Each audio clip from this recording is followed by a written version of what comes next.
Hello నమస్తే. నేను journalist Srinivas. ఈరోజు ఆంధ్రప్రభ పేపర్లో పవన్ కళ్యాణ్ గారు నిన్న మాట్లాడిన మాటలను బ్యాన్ రైటం వేసింది. పిచ్చి వేషాలు వేస్తే యోగి ట్రీట్మెంట్ ఉంటుందని. ఆంధ్రప్రదేశ్ వ్యాప్తంగా 2 తెలుగు రాష్ట్రాలు మరి ముఖ్యంగా చర్చ. యోగి ట్రీట్మెంట్ అంటే ఏంటి? యోగి ట్రీట్మెంట్ అంటే ఆడ ఆయన యాంటీ గూండా యాక్ట్ కింద బుల్డోజర్లు పెట్టి ఇల్లు కూల్స్తుండు. మరి ఇక్కడ ఎవరికి కూల్చాలి మీరు? అంటే ప్రజల పక్షాన ప్రశ్నిస్తే పిచ్చి వేషాలు వేసినట్ట అనేది చర్చ. మరి ముఖ్యంగా పవన్ కళ్యాణ్ గారు మాట్లాడటం విడ్డూరంగా ఉంది. ఎందుకంటే ఆయన మార్పు కోసం రాజకీయాల్లోకి వచ్చినా అని చెప్తారు. చెగువేరా ఆదర్శం అనడు, సామాజిక న్యాయం అనడు. స్టార్టింగ్లో కమ్యూనిస్ట్ పార్టీలతోనే అంతర్మదనం చేసి మేధోమదనం చేసి పార్టీ పెట్టిండు. అట్లాంటి నాయకుడు నేను యోగి ట్రీట్మెంట్ ఇస్తా అంటే ఎక్కడ పార్టీ పెట్టారు, దేనికోసం పెట్టారు, ఎటు తీసుకెళ్తాను అనేది ఈవెన్ జనసేన పార్టీ కార్యకర్తలు కూడా చర్చ నడుస్తుంది. అంటే పిచ్చి వేషాలంటే ఏంటి? మెడికల్ కాలేజీల ప్రైవేటీకరణ పైన ప్రశ్నిస్తున్నారు. భూముల్ని 99 పైసలకే ఉత్తుత్త కంపెనీలకి ఉచితంగా ఉన్నాయో లేదో తెలవని కంపెనీలకు ఉచితంగా ఇచ్చేదానికి ఖండిస్తున్నారు, ప్రశ్నిస్తున్నారు. అవి పిచ్చి వేషాలు అయితే ఒకవేళ నిజంగానే పిచ్చి వేషాలు అయితే నారా లోకేష్ గారు యోగారం యాత్ర చేసేటప్పుడు రెడ్ బుక్ రాశారు. ఆ రెడ్ బుక్ గురించి పదే పదే చెప్పారు. మనం వచ్చిన తర్వాత ఒక్కొక్కటి సంగతి చెబుదామని చెప్పి. అదే కాదు, మీరు రోడ్ల మీద అడ్డంగా పడుకొని కాలు మీద కాలు వేసుకొని నిరసన తెప్పారు. మీరు సినిమా డైలాగులు చెప్పారు. ఒక్కొక్కటి తాట తీస్తా, తోలు తీస్తా, ఉరికిచ్చి కొడతాం, ఇట్లాంటివి కూడా చెప్పారు. ఇది అధికారంలో లేనప్పుడు. ఆ రోజు జగన్మోహన్ రెడ్డి అధికారంలో ఉన్నారు, ఆ ప్రభుత్వం ఉంది. మరి ఆ రోజు కూడా మీరు అనే ట్రీట్మెంటు చేయలేని పరిస్థితి. కానీ ఈ ట్రీట్మెంట్లు కాదు, ప్రజలు అడిగేది. ప్రజలకు మీరు ఏం హామీ ఇచ్చారు, ప్రజలకి దేనికోసం మీరు పార్టీ పెట్టారు, ఇప్పుడు ఏం చేస్తున్నారు, ఏం చేయాలి, అది కదా చేయాల్సింది. ట్రీట్మెంట్లు ఇవ్వడానికి మీరు డాక్టర్లు కాదు, యోగి డాక్టర్ కాదు. ఆయన చేసేది అక్కడున్న నేపథ్యం, అక్కడున్న పరిస్థితులు. అక్కడ గూండా యాక్టు, గూండాగిరి ఎక్కువ ఉంది. ప్రజాస్వామ్య ఇది దాంట్లోని కొంత మత ప్రాతిపదిక, కొంత ఇల్లు కూల్చడం ఇట్లా చేస్తాడు బుల్డోజర్లు పెట్టి. అది ఇక్కడ ఎట్లా అప్లై అయింది? ఒక రాజకీయ పార్టీ ప్రశ్నిస్తే, ప్రజాస్వామ్యవాదులు ప్రశ్నిస్తే, మీడియా ప్రశ్నిస్తే మేము ట్రీట్మెంట్ చేస్తా అంటాడు యోగి ట్రీట్మెంట్. ఈ ట్రీట్మెంట్ల కోసం మిమ్మల్ని ప్రజలు ఎన్నుకోలే. మిమ్మల్ని ప్రజలు ఎన్నుకున్నది ఈ రాష్ట్రంలో పేదరికం లేకుండా, నిరుద్యోగం లేకుండా, ఈ రాష్ట్రంలో విద్య వైద్యం ఉచితంగా అందేటట్లు ఒక మార్పు తీసుకొస్తారని మిమ్మల్ని ఎన్నుకుంది. మీరు పదే పదే ఆ మార్పు వదిలేసి ఒకవైపు జనసేన పార్టీ ఎమ్మెల్యేలతో సహా మొత్తుకుంటున్నారు. అసలు మాకు విలువ ఇవ్వట్లేదు, తెలుగుదేశం పార్టీ నాయకుల చుట్టూ తిరగాల్సి వస్తుంది. మనం గెలిచిన దగ్గర కూడా తెలుగుదేశం పార్టీ గుప్పెట్లో అధికారాన్ని పెట్టుకుంది. మన కార్యకర్తలు కానీ మన్ని పట్టించుకునే పరిస్థితి లేదంటే, లేదు మీరు పట్టించుకోకపోయినా వాళ్ళతో సఖ్యతగా ఉండాలి, వాళ్ళ పల్లకి మోయాల్సిందే అని చెప్తున్న వాళ్ళకి. దానిపైన పెద్ద ఎత్తున విమర్శలు వస్తున్నాయి. జనసేన పార్టీ కార్యకర్తలు కూడా మనం ఏదో ఆశిస్తే ఏదో ఓట్లేస్తే ఈయన పల్లకి మోసే కార్యక్రమం చేస్తానని, ఇంకోటి కులము మతము ప్రాతిపదికన చీల్స్తున్నారు అంటున్నారు. ఇప్పుడు జనసేన పార్టీలో ఉన్న నాయకులు కార్యకర్తలే, తెలుగుదేశం పార్టీలో ఉన్న నాయకులు కార్యకర్తలే కులం మతాల వారిగా పార్టీలని వాళ్ళు బ్రాండ్ వేస్తున్నారు. జనసేన పార్టీ అంటే ఒక కులాంది, తెలుగుదేశం పార్టీ అంటే ఒక కులాంది. మన కులం ఆధిపత్యం నడవట్లేదు. జనసేన గెలిస్తే లేకపోతే డిప్యూటీ సీఎం పవన్ కళ్యాణ్ అయితే మనకేదో వస్తుంది, మన కులానికి ఏదో ఆధిపత్యం వస్తుంది రాజకీయంగా అంటే రావట్లేదు. మళ్ళీ అయినా ఆ పార్టీ పల్లకేం వస్తానని వాళ్ళే అనుకుంటున్నారు. ఇది ఆయన చెగువేరా ఆదర్శం అన్న నాయకుడు ఈరోజు ఈ పరిస్థితికి వచ్చింది, యోగి ట్రీట్మెంట్ దగ్గరకు వచ్చింది. సనాతన ధర్మం, సామాజిక ధర్మం నుంచి సామాజిక న్యాయం నుంచి ఇది సనాతన ధర్మం వైపు, కమ్యూనిస్టు, ఎర్రకండువ, గద్దరు వీటి నుంచి ఇటు వస్తాడు. ఇది నక్సలైట్లను కాల్స్తా మంచిదే అంటాడు, ప్రశ్నిస్తే ట్రీట్మెంట్ చేస్తా అంటాడు. ఇది కాదు ప్రజలు కోరుకుంది. ప్రజలు కోరుకున్నది, మీరు ప్రజలకు ఆశ పెట్టింది వేరు, ఇప్పుడు ఈరోజు మాట్లాడుతున్న వేరు. ఇది ఒక వార్త అయితే రైట్. విశాలాంధ్ర పేపర్ చూద్దాం. నిరుద్యోగ భారతం 187 హోంగార్డు ఉద్యోగాలకు 10,000 అర్జీలు వచ్చినాయి. పరీక్షా కేంద్రంగా ఎయిర్పోర్టుకు సంబంధించి రన్వే, డ్రోన్లతో పర్యవేక్షణ, హాజరైన 8,000 మంది. ఒడిశా సంబల్పూర్ జిల్లాలో ఘటన. నిన్నగాక మొన్న ఒరిస్సాలో డబుల్ ఇంజిన్ సర్కార్ ఎక్కడ ఉంది కూడా. డబుల్ ఇంజిన్ సర్కార్ వచ్చింది, వికసిత్ భారత్ వైపు తీసుకుపోతాం అంటున్నారు మోడీ గారు, ఆ డబుల్ ఇంజిన్ సర్కార్లోని గవర్నమెంట్లు. ఈరోజు వికసిత్ భారత్ లెక్క లేదు, నిరుద్యోగ భారతం అయిపోయింది. ఒక 180 ఒక జిల్లాలో ఉన్న పోలీస్ స్టేషన్లలో 187 హోంగార్డు ఉద్యోగాలు. అదెంత 5, 6 వేలు 8 వేలు జీతం ఉంటుంది. అది కాంట్రాక్ట్ బేస్, రెగ్యులర్ కాదు. 5వ తరగతి పాస్ అయిన వాళ్ళకి అక్కడ హోంగార్డు ఉద్యోగానికి ఎలిజిబిలిటీ ఉంది. 5వ తరగతి పాస్ అయితే ఉద్యోగాల్లోకి అప్లై చేసేదానికి BTech, PhD, MTech, MBA, PG, degree చేసిన వాళ్ళు అప్లై చేశారు. 10,000 మంది అప్లై చేశారు 187 ఉద్యోగాలకి. 8,000 మంది ఎగ్జామ్కి వస్తే ఎగ్జామ్ పెట్టడానికి స్పేస్ లేక, సెంటర్స్ లేక ఎయిర్పోర్ట్ రన్వే పైన పెట్టారు. మరి ఇది ఇప్పుడు మోడీ గారు కానీ, డబుల్ ఇంజిన్ సర్కార్లు కానీ, మన దేశంలో రాజకీయ పార్టీలు, రాజకీయ నాయకులు మాట్లాడుతున్నారు వికసిత్ అని. వికసిత్ భారత్ 2047 విజను అని చెప్పి, అంటే 2047కు 100 సంవత్సరాలు అయింది స్వతంత్రం వచ్చి. ఇంకా 100 సంవత్సరాలకు అది దగ్గరలో ఉన్నాం మనం. ఈరోజు ఒక హోంగార్డ్ ఉద్యోగం పడితే పీహెచ్డీ కంప్లీట్ చేసిన ఒక అభ్యర్థి, ఎంబీఏ కంప్లీట్ చేసిన ఒక అభ్యర్థి, పీజీ కంప్లీట్ చేసిన ఒక అభ్యర్థి దరఖాస్తు చేసుకునే అంత దారుణమైన, దుర్భరమైన పరిస్థితి వచ్చిందంటే మన దేశంలో ఉపాధి పరిస్థితి ఎట్లా ఉంది, ఉద్యోగాల పరిస్థితి ఎట్లా ఉంది, మన వికసిత ఎటు వెళ్తుంది అనేది ఆలోచించుకోవాలి. ఈ ఉద్యోగాలు, ఉపాధి కోసమే పెట్టుబడిదారులకి ఉచితంగా భూములు ఇస్తున్నారు. ఈ ప్రభుత్వ సంపదని, ప్రజల సంపద తీసిపోయి వాళ్ళ చేతులు పెడతాను. అంబానీలు, ఆదానీలు లాంటి వాళ్ళకి వేల ఎకరాలు తీసుకెళ్ళి వాళ్ళ చేతులు పెడతాము. అది చాలక నక్సలిజాన్ని మేము 2026 మార్చి 31 వరకు తుదముట్టిస్తాం అంటాడు. తుదముట్టించి దేనికి? అక్కడ ఉన్న అడవుల్ని మొత్తం, దాంట్లో ఉన్న ఖనిజాన్ని ఇట్లాంటి బడా కంపెనీల చేతిలో పెట్టాం. ఇట్లా పెట్టుకుంటూ పోయినప్పుడు ఎక్కడ ఉపాధి పెరిగింది, ఎక్కడ ఉద్యోగాలు పెరిగినాయి, ఉద్యోగాలు నిజంగా పెరిగితే, వికసిత నిజంగానే అయితే ఇదేంటి మరి? రన్వేల పైన ఎగ్జామ్ రాయాల్సిన పరిస్థితి, డ్రోన్లు పెట్టి ఆ ఎగ్జామ్ను పర్యవేక్షణ చేయాల్సిన పరిస్థితి వచ్చింది. దీన్ని చూసైనా ఇప్పటికైనా మన దగ్గర ఉన్న రాజకీయ పార్టీలు, ప్రభుత్వాలు, పరిపాలన చేస్తున్న నాయకులు సిగ్గుతో తలదించుకోవాలి. మనం ఏం చేస్తున్నాం, ఎటు తీసుకెళ్తున్నాం? దాదాపు 77 సంవత్సరాలు కావుతుంది స్వతంత్రం వచ్చి. ఒక చిన్న ఉద్యోగానికి అంత హైలీ క్వాలిఫైడ్ అభ్యర్థులు కూడా దరఖాస్తు చేసుకోవాల్సిన పరిస్థితి వచ్చిందంటే, రెక్కాడితే డొక్కాడిన పరిస్థితి చదువుకున్న వాళ్ళు కూడా, ఉపాధి లేని పరిస్థితి. దీనిపైన ఆలోచించాలి తప్ప మేము వికసితులు, విజనరీ అని పేరు చెప్పి ప్రభుత్వానికి సంబంధించిన, ప్రజలకు సంబంధించిన భూములు తీసుకుపోయి ప్రైవేట్ వాళ్ళకి కట్టబెట్టి, అసలు వాడు ఏం కంపెనీ పెడతాడో తెలియదు, ఉద్యోగాలు ఏమిస్తాడో తెలియదు, ఆ పరిస్థితి ఈరోజు ఉంది. ఇది నిరుద్యోగ భారతానికి సంబంధించి ఒరిస్సాలో జరిగింది. మొన్న 10,000 మంది దరఖాస్తు చేస్తే 8,000 మంది ఉద్యోగంకి ఎగ్జామ్ రాయడానికి వచ్చారు. రైట్.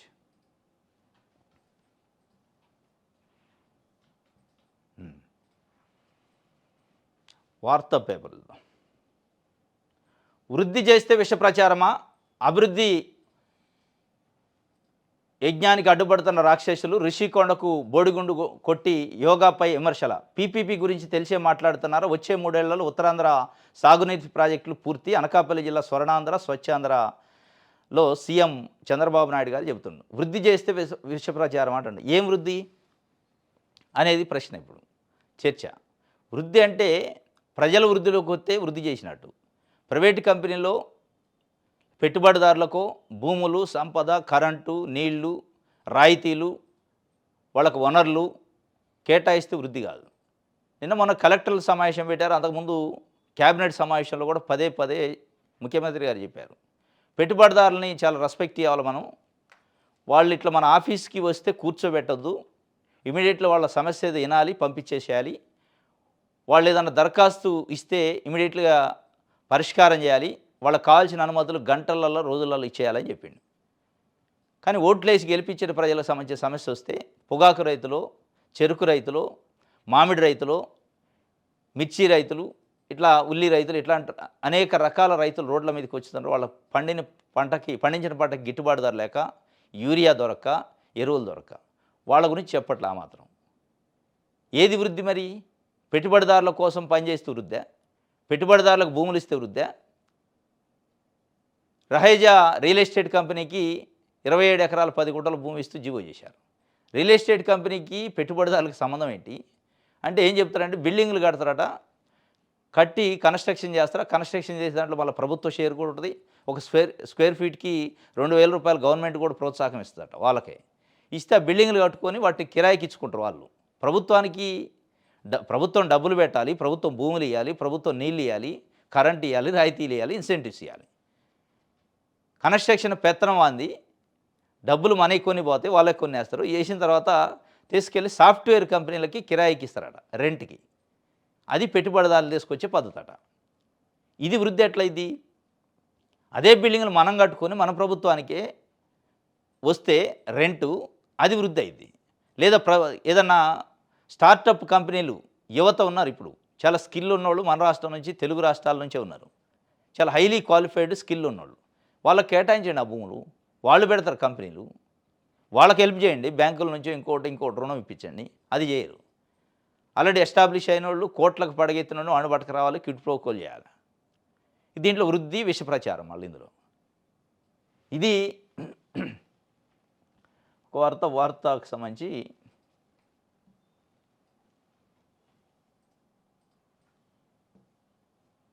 రైట్, సాక్షి పేపర్లో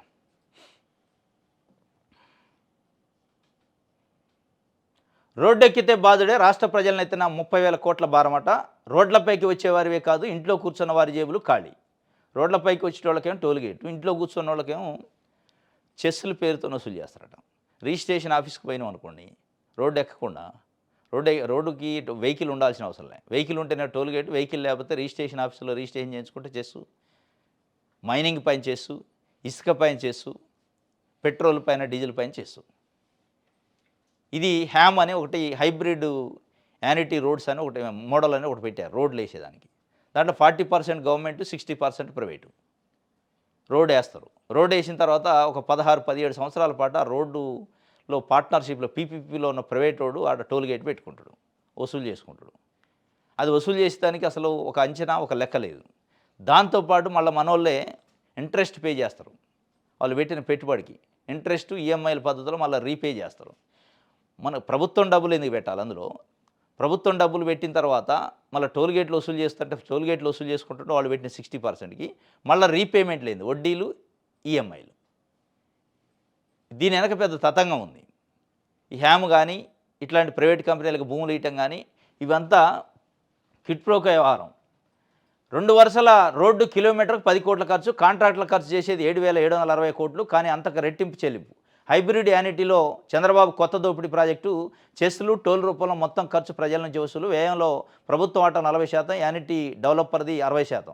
తొలి 2 దశల్లో 600 కిలోమీటర్ల చొప్పున, 3వ దశలో 300 కిలోమీటర్లు రోడ్డు నిర్మాణం.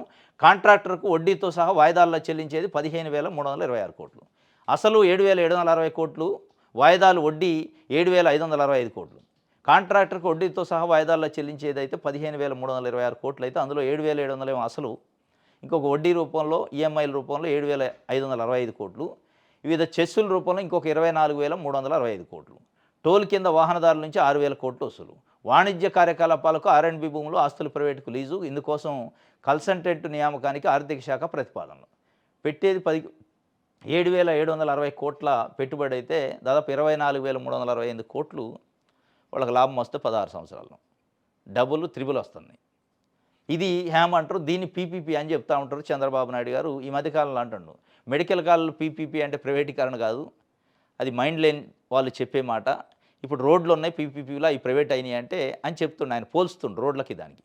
రోడ్లు ప్రైవేటీ కాకపోవచ్చు, రోడ్లపైన ఎవరైనా తిరగవచ్చు, తిరిగినందుకు చెస్ కట్టాలి కదా, టోల్గేట్ కట్టాలి కదా. టోల్గేట్ ముక్కుబిండి 30 సంవత్సరాల 40 సంవత్సరాలు వసూలు చేస్తూనే అది ప్రైవేట్ కాకపోతే గవర్నమెంట్ ఎట్లయింది? రోడ్డు గవర్నమెంట్దే, వసూలు చేసేది ప్రైవేట్ వాడు. సేమ్ అదే పద్ధతి రోడ్లతో పోల్చిండు కాబట్టి రేపు పీపీపీలో తీసుకెళ్తున్న మెడికల్ కాలేజీలు కూడా అక్కడ గల్లాపేట పెట్టుకొని కూర్చుంటారు ప్రైవేట్ వాళ్ళు. సీట్లు అమ్ముకుంటారు, మందులు అమ్ముకుంటారు, ట్రీట్మెంట్ అమ్ముకుంటారు, టెస్టులు అమ్ముకుంటారు. ఇవన్నీ అమ్ముకోవడానికి వాళ్ళని తీసుకొచ్చి ఛానల్లో కూర్చోబెట్టేది. రోడ్డు వాళ్ళు టోల్గేట్ ఎట్లా పెట్టారు, వీళ్ళు కూడా అక్కడ పెట్టుకుంటారు, ఒక గల్లా పెట్టి కౌంటర్ పెట్టి వసూలు చేస్తారు. రైట్.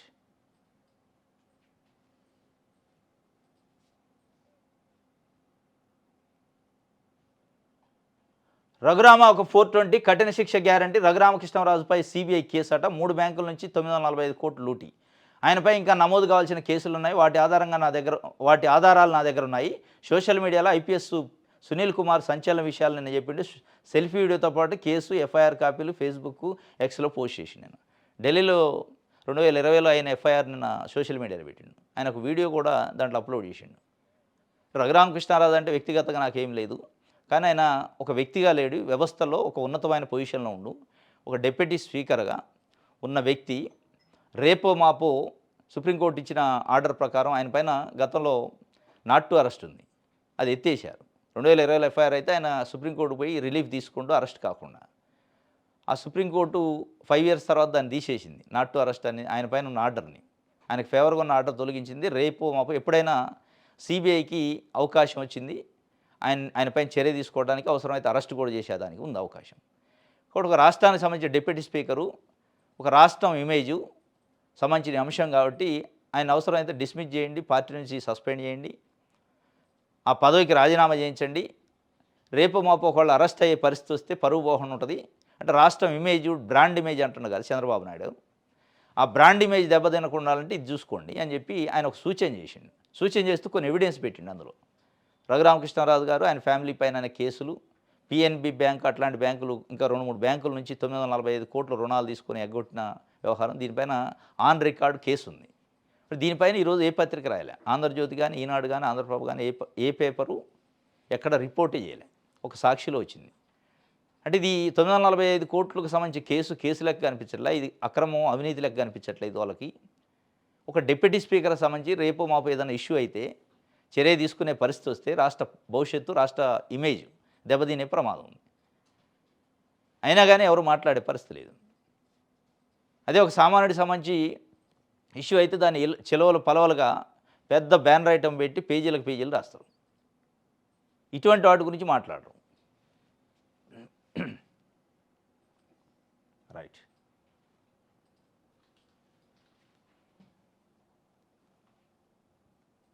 ఆంధ్రజ్యోతి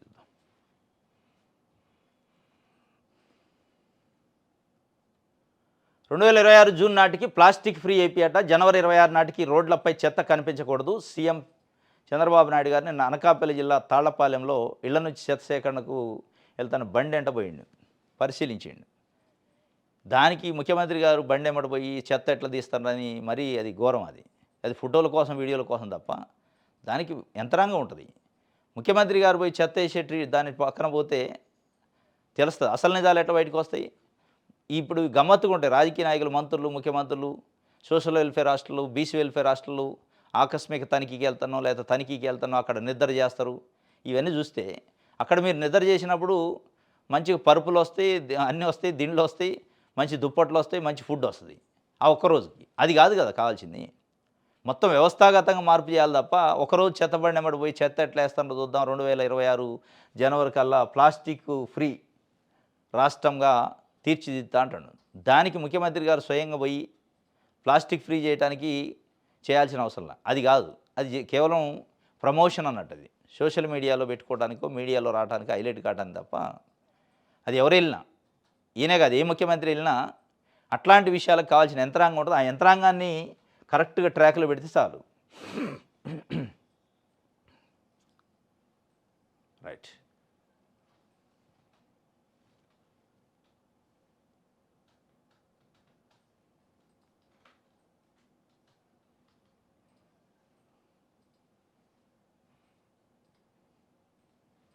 ఇది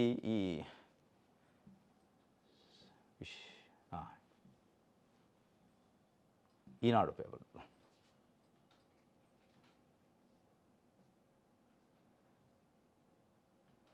రాష్ట్రానికి పిల్లలే ఆస్తి, వాళ్లతో నాలెడ్జ్ ఎకానమీ సృష్టించవచ్చు. ముస్తాబు కార్యక్రమం ప్రారంభంలో సీఎం చంద్రబాబు తాళ్లపాలెం బాలికల వసతి గృహం విద్యార్థులతో ముఖాముఖి.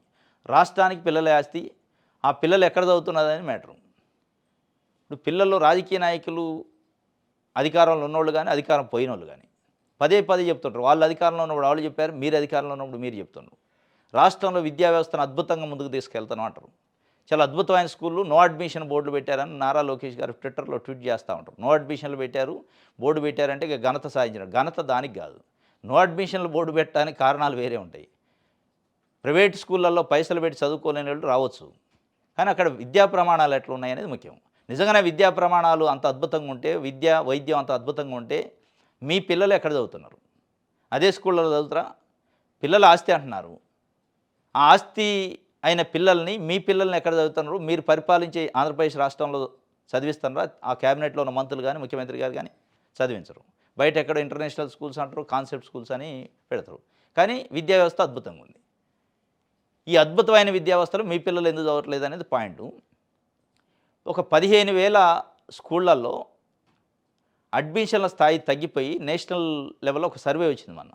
అడ్మిషన్‌లు నో అడ్మిషన్స్ ఉన్న స్కూల్‌లో అంటే కొత్తగా అడ్మిషన్‌లు రాని స్కూల్‌లో ఒక 15,000 స్కూల్స్ ఉన్నాయి ఆంధ్రప్రదేశ్‌లో ఇప్పుడు. దానిపైన చర్యలు లేవు. అద్భుతంగా ఉందంటారు. నో అడ్మిషన్ బోర్డ్ పెట్టారంటారు. ఎట్ ద సేమ్ టైం వైద్యం కూడా అదే. గవర్నమెంటు ఆసుపత్రులలో ట్రీట్మెంట్ ఏంది? గవర్నమెంట్ ఆసుపత్రులలో డాక్టర్ల పైన బర్డెన్ ఏంది? అక్కడిచ్చే మందులేంది? మందుల కాంట్రాక్టర్లేంది? మందుల వెనకున్న నాసిరకం ఏంది? దీనిపైన మాట్లాడరు. మీడియాలో పెద్ద పెద్ద మాటలు వైద్యం అద్భుతంగా ఉందంటారు. ఆ వైద్యం అద్భుతంగా ఉన్న ఆసుపత్రులకి వెళ్ళి వీళ్ళు చూసుకోరు. ఆ విద్య అద్భుతంగా ఉన్న ఆ స్కూళ్ళకి వీళ్ళ పిల్లల్ని పంపియరు. మనం నమ్మాల. అంత అద్భుతంగా విద్యా వ్యవస్థ ఉంటే, వైద్య వ్యవస్థ ఉంటే ఈ కార్పొరేటు కాలేజీలేంది? కార్పొరేట్ విద్యా వ్యవస్థలేంది? కార్పొరేట్ వైద్యశాలలేంది? వాళ్ళు ఇబ్బడిముబ్బడిగా దోపిడీంది. దానిపైన మాట్లాడరు. ఇప్పుడు ఆయన చెప్తుండు పిల్లలు రాష్ట్రానికి ఆస్తి, వాళ్ళ నాలెడ్జ్ కూడా ఆస్తి అంట అని ముఖ్యమంత్రి గారు నిన్న మాట్లాడుతూ చెప్పారు. రైట్.